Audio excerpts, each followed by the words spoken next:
মই আছোঁ এতিয়া আপোনাৰ আগৰতলাৰ মাছৰ বজাৰত। তো আগৰতলাটো বহুত ফেমাছ হয় শুকান মাছৰ কাৰণে, তাকেই অকণমান ল'বৰ কাৰণে আহিছোঁ। অহাকালি মই গুৱাহাটীত ৰিটাৰ্ণ গুচি যাম ৰাতিপুৱাই, তো সেইটো কাৰণে মোৰ লগৰজনে এতিয়া শুকান মাছৰ তাতে তাৰ ভাল চিনাকি আছে আৰু তাতে মোক লৈ আহিছে দেখাবৰ কাৰণে। অকণমান কিনিও আৰু ইয়াৰ পৰা। তো পূৰা মাছৰ পাহাৰ কৰি ৰাখিছে শুকান মাছৰ।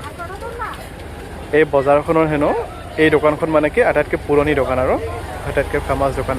আগতে সেই মানুহজনৰ তেখেত দেউতাক হয়, তেখেত বাইদেউজনী তেখেত দেউতাক হয়।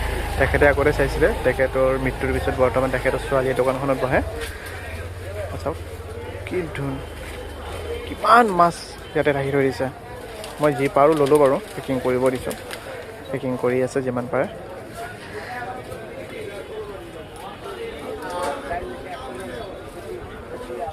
বেছি নহয়, বহুত দাম হয়। ইলিচ মাছৰ, শুকান ইলিচ মাছৰ কেজি আপোনাৰ 2000 টকা।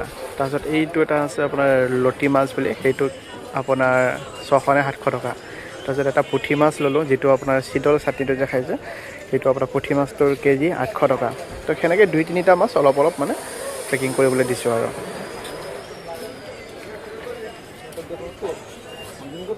কিতনা হোৱা ভাই? এইটো চোৱা, এইখিনি মাছ মই লৈছোঁ।